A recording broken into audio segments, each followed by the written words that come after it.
Self-Help, with illustrations of conduct and perseverance, by Samuel Smiles. Chapter 8, Energy and Courage, Part 1. À cœur vaillant, rien d'impossible. Jacques Coeur. Den Mutige gehört die Welt. German proverb. In every work that he began, he did it with all his heart and prospered.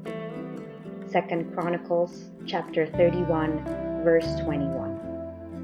There is a famous speech recorded of an old Norseman, thoroughly characteristic of the Teuton. "I believe neither in idols nor demons," said he. "I put my sole trust in my own strength of body and soul."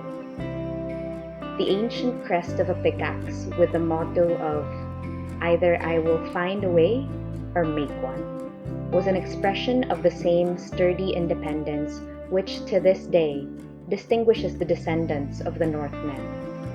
Indeed, nothing could be more characteristic of the Scandinavian mythology than that it had a god with a hammer. A man's character is seen in small matters, and from even so slight a test as the mode in which a man wields a hammer, his energy may in some measure be inferred. Thus, an eminent Frenchman hit off in a single phrase the characteristic quality of the inhabitants of a particular district, in which a friend of his proposed to settle and buy land. "Beware," said he, "of making a purchase there.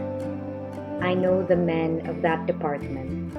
The pupils who come from it to our veterinary school at Paris do not strike hard upon the anvil. They want energy, and you will not get a satisfactory return on any capital you may invest there." A fine and just appreciation of character, indicating the thoughtful observer and strikingly illustrative of the fact that it is the energy of the individual men that gives strength to a state, and confers a value even upon the very soil which they cultivate. As the French proverb has it, "Tant volant, tant vaut sa terre." The cultivation of this quality is of the greatest importance, resolute determination in the pursuit of worthy objects being the foundation of all true greatness of character. Energy enables a man to force his way through irksome drudgery and dry details, and carries him onward and upward in every station in life. It accomplishes more than genius, with not one half the disappointment and peril. It is not eminent talent that is required to ensure success in any pursuit, so much as purpose, not merely the power to achieve, but the will to labor energetically and perseveringly. Hence, energy of will may be defined to be the very central power of character in a man. In a word, it is the man himself. It gives impulse to his every action, and soul to every effort. True hope is based on it, and it is hope that gives the real perfume to life. There is a fine heraldic motto on a broken helmet in Battle Abbey: "L'espoir est ma force," which might be the motto of every man's life. "Woe unto him that is faint-hearted," says the son of Sirach. There is indeed no blessing equal to the possession of a stout heart. Even if a man fails in his efforts, it will be a satisfaction to him to enjoy the consciousness of having done his best. In humble life, nothing can be more cheering and beautiful than to see a man combating suffering by patience, triumphing in his integrity, and who, when his feet are bleeding and his limbs failing him, still walks upon his courage. Mere wishes and desires but engender a sort of green sickness in young minds, unless they are promptly embodied in act and deed. It will not avail merely to wait, as so many do, until Blucher comes up, but they must struggle on and persevere in the meantime, as Wellington did. the good purpose once formed must be carried out with alacrity and without swerving. In most conditions of life, drudgery and toil are to be cheerfully endured as the best and most wholesome discipline. In life, said Ari Scheffer, nothing bears fruit except by labor of mind or body. To strive, and still strive, such is life, and in this respect mine is fulfilled. But I dare to say, with just pride, that nothing has ever shaken my courage. With a strong soul and a noble aim, one can do what one wills, morally speaking.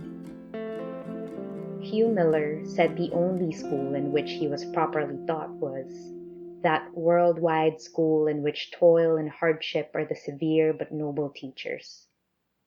He who allows his application to falter or shirks his work on frivolous pretexts is on the sure road to ultimate failure. Let any task be undertaken as a thing not possible to be evaded, and it will soon come to be performed with alacrity and cheerfulness. Charles IX of Sweden was a firm believer in the power of will, even in youth. Laying his hand on the head of his youngest son when engaged on a difficult task, he exclaimed, "He shall do it! He shall do it!" The habit of application becomes easy in time, like every other habit. Thus, persons with comparatively moderate powers will accomplish much if they apply themselves wholly and indefatigably to one thing at a time. Fowell Buxton placed his confidence in ordinary means and extraordinary application, realizing the scriptural injunction, "Whatsoever thy hand findeth to do, do it with all thy might." And he attributed his own success in life to his practice of being a whole man to one thing at a time. Nothing that is of real worth can be achieved without courageous working. Man owes his growth chiefly to that active striving of the will, that encounter with difficulty, which we call effort. And it is astonishing to find how often results apparently impracticable are thus made possible. An intense anticipation itself transforms possibility into reality, our desires being often but the precursors of the things which we are capable of performing. On the contrary, the timid and hesitating find everything impossible, chiefly because it seems so. It is related of a young French officer that he used to walk about his apartment exclaiming, "I will be Marshal of France and a great general." His ardent desire was the presentiment of his success, for the young officer did become a distinguished commander, and he died a Marshal of France. Mr. Walker, author of the original, had so great a faith in the power of will that he says on one occasion he determined to be well, and he was so. This may answer once, but, though safer to follow than many prescriptions, it will not always succeed. The power of mind over body is no doubt great, but it may be strained until the physical power breaks down altogether.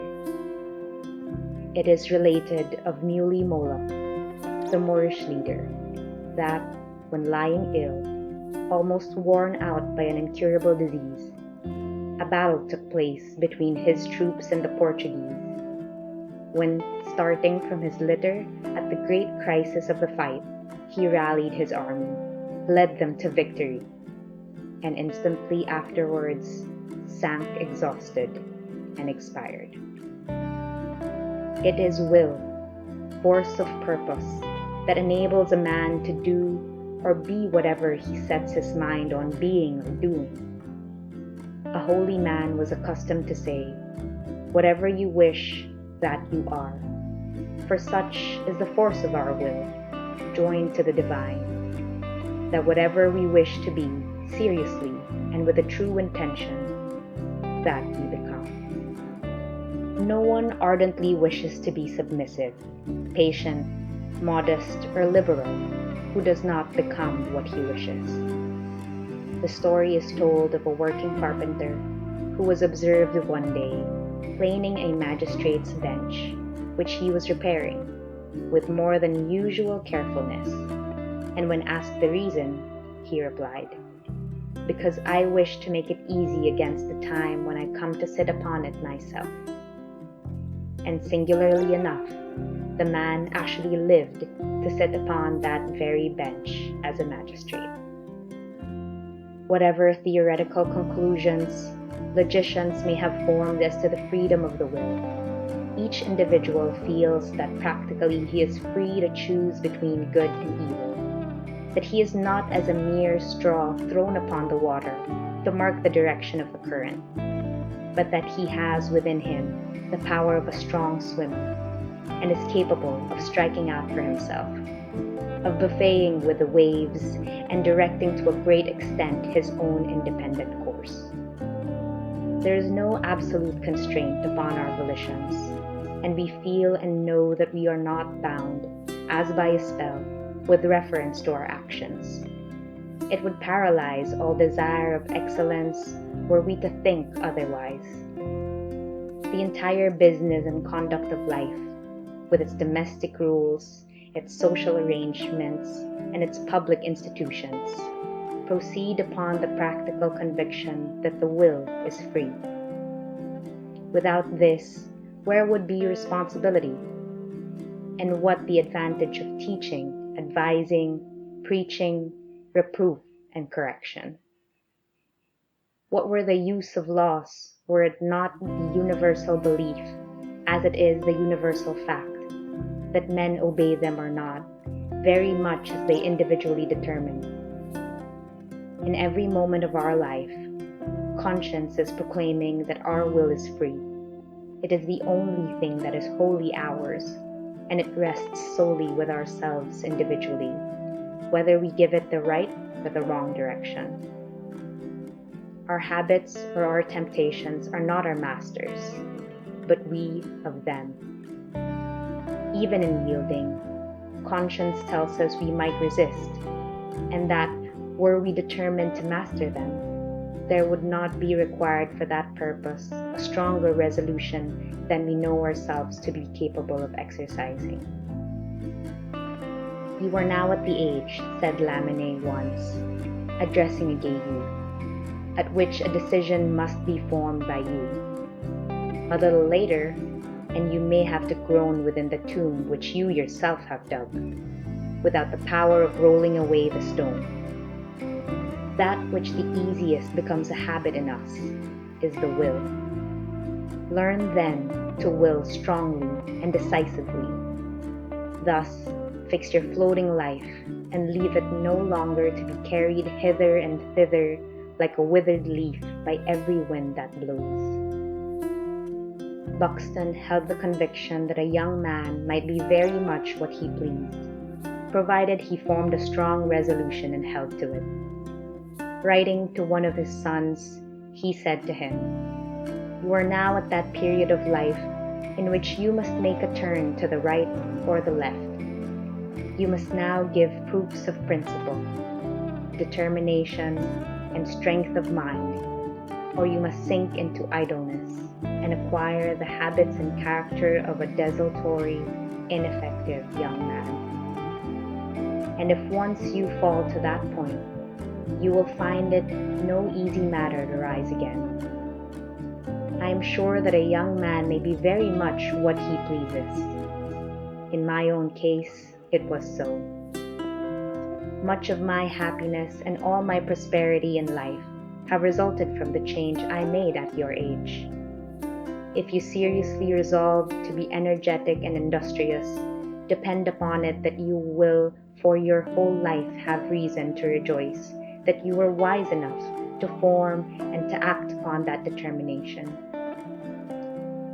As will, considered without regard to direction, is simply constancy, firmness, perseverance, it will be obvious that everything depends upon right direction and motives. Directed towards the enjoyment of the senses, the strong will may be a demon, and the intellect merely its debased slave. But directed towards good, the strong will is a king, and the intellect the minister of man's highest well-being. Where there is a will, there is a way, is an old and true saying. He who resolves upon doing a thing, by that very resolution, often scales the barriers to it, and secures its achievement. To think we are able is almost to be so. To determine upon attainment is frequently attainment itself. Thus, earnest resolution has often seemed to have about it almost a savor of omnipotence. The strength of Soarro's character lay in his power of willing, and, like most resolute persons, he preached it up as a system. You can only half-will, he would say to people who failed. Like Richelieu and Napoleon, he would have the word impossible banished from the dictionary. I don't know, I can't, and impossible were words which he detested above all others. Learn, do, try, he would exclaim. His biographer has said of him that he furnished a remarkable illustration of what may be effected by the energetic development and exercise of faculties, the germs of which at least are in every human heart. One of Napoleon's favorite maxims was, "The truest wisdom is a resolute determination." His life, beyond most others, vividly showed what a powerful and unscrupulous will could accomplish. He threw his whole force of body and mind direct upon his work. Imbecile rulers and the nations they governed went down before him in succession. He was told that the Alps stood in the way of his armies. "There shall be no Alps," he said, and the road across the Simplon was constructed, through a district formerly almost inaccessible. Impossible, said he, is a word only to be found in the dictionary of fools. He was a man who toiled terribly, sometimes employing and exhausting 4 secretaries at a time. He spared no one, not even himself. His influence inspired other men and put a new life into them. "I made my generals out of mud," he said. But all was of no avail, for Napoleon's intense selfishness was his ruin, and the ruin of France, which he left a prey to anarchy. His life taught the lesson that power, however energetically wielded, without beneficence, is fatal to its possessor and its subjects, and that knowledge, or knowingness, without goodness, is but the incarnate principle of evil. Our own Wellington was a far greater man, not less resolute, firm, and persistent, but more self-denying, conscientious, and truly patriotic. Napoleon's aim was glory. Wellington's watchword, like Nelson's, was duty. The former word, it is said, does not once occur in his dispatches, the latter often, but never accompanied by any high-sounding professions. The greatest difficulties could neither embarrass nor intimidate Wellington, his energy invariably rising in proportion to the obstacles to be surmounted. The patience, the firmness, the resolution with which he bore through the maddening vexations and gigantic difficulties of the peninsular campaigns is perhaps one of the sublimest things to be found in history. In Spain, Wellington not only exhibited the genius of the general, but the comprehensive wisdom of the statesman. Though his natural temper was irritable in the extreme, his high sense of duty enabled him to restrain it. And to those about him his patience seemed absolutely inexhaustible. His great character stands untarnished by ambition, by avarice, or any low passion. Though a man of powerful individuality, he yet displayed a great variety of endowment. The equal of Napoleon in generalship, he was as prompt, vigorous, and daring as Clive, as wise a statesman as Cromwell, and as pure and high-minded as Washington. The great Wellington left behind him an enduring reputation, founded on toilsome campaigns won by skillful combination, by fortitude which nothing could exhaust, by sublime daring, and perhaps by still sublimer patience. Energy usually displays itself in promptitude and decision. When Ledyard the traveler was asked by the African Association when he would be ready to set out for Africa, he immediately answered, "Tomorrow morning." Blucher's promptitude obtained for him the cognomen of Marshal Forwards throughout the Prussian army.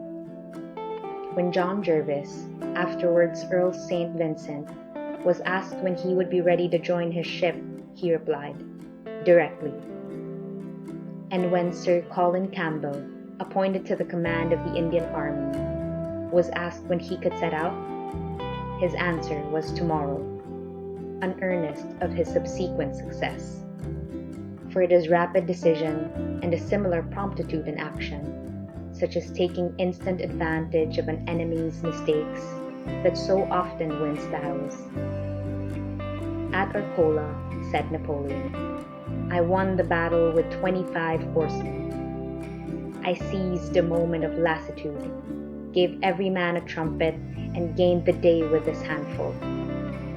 Two armies are two bodies which meet and endeavor to frighten each other.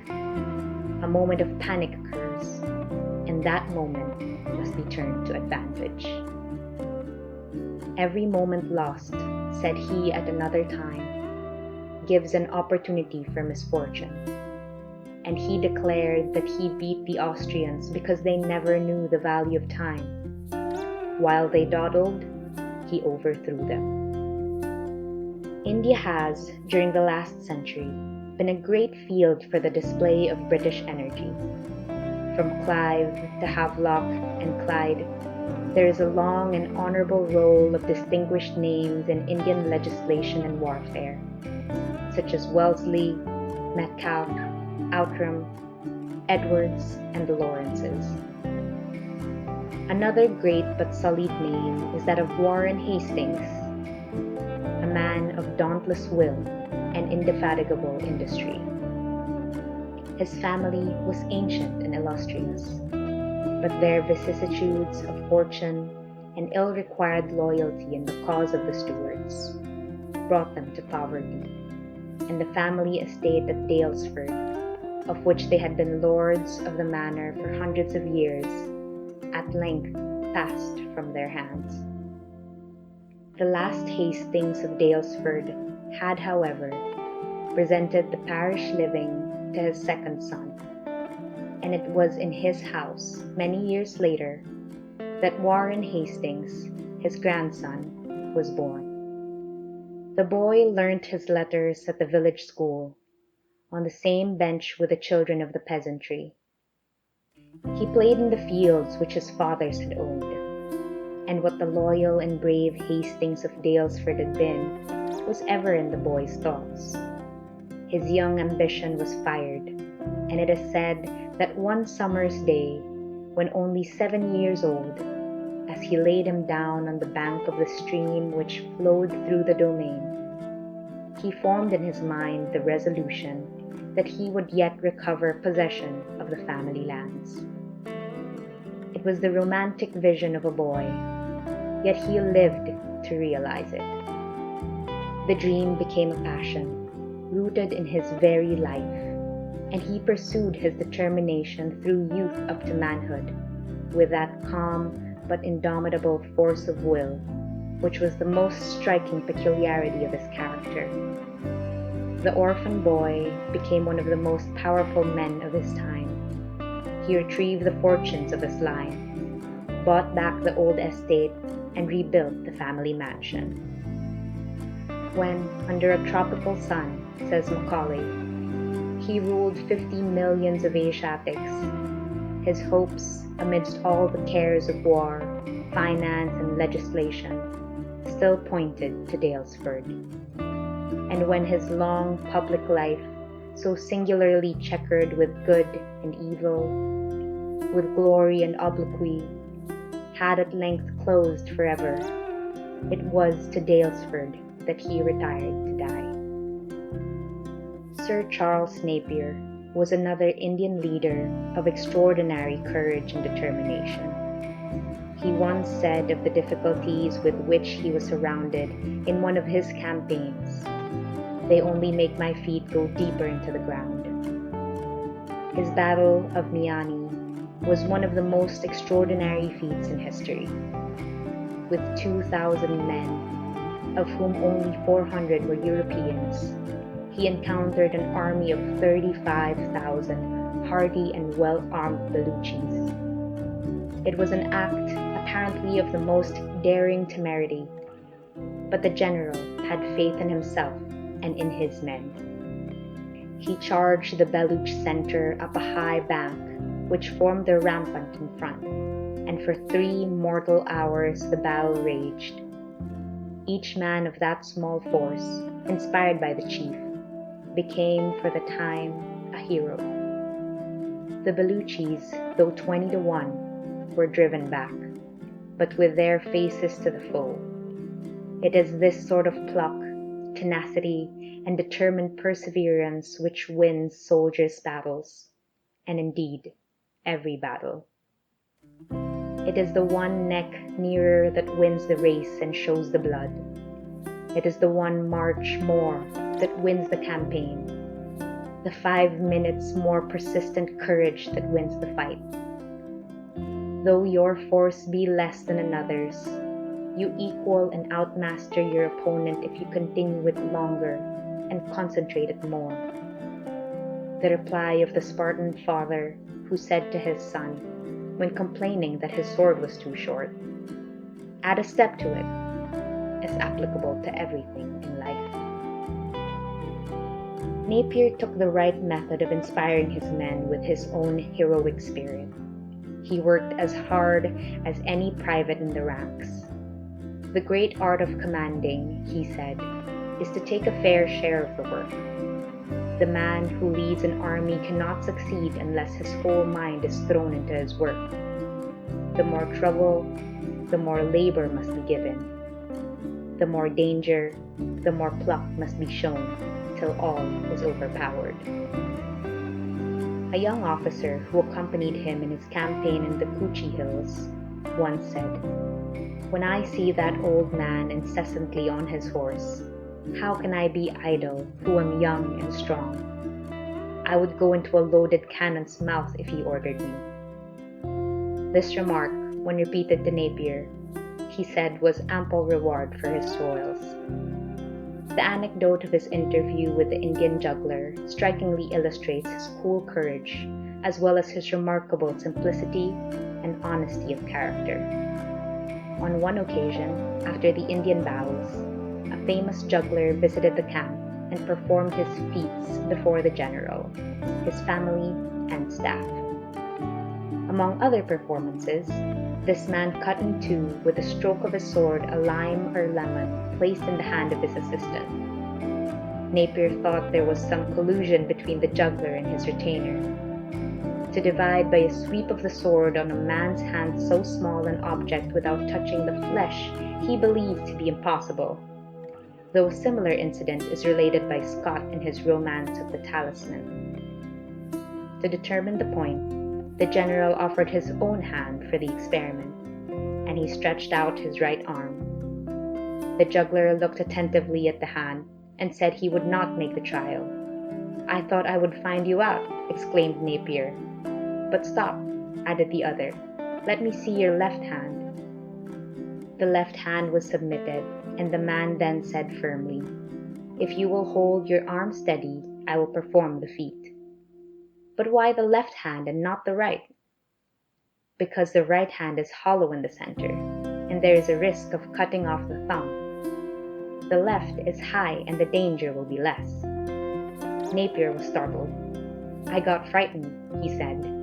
"I saw it was an actual feat of delicate swordsmanship, and if I had not abused the man as I did before my staff, and challenged him to the trial, I honestly acknowledge I would have retired from the encounter. However, I put the lime on my hand and held out my arm steadily. The juggler balanced himself and with a swift stroke cut the lime in 2 pieces. I felt the edge of the sword on my hand as if a cold thread had been drawn across it. So much," he added, "for the brave swordsmen of India, whom our fine fellows defeated at Miani." End of section 20. Recording by Jonna Capuchan.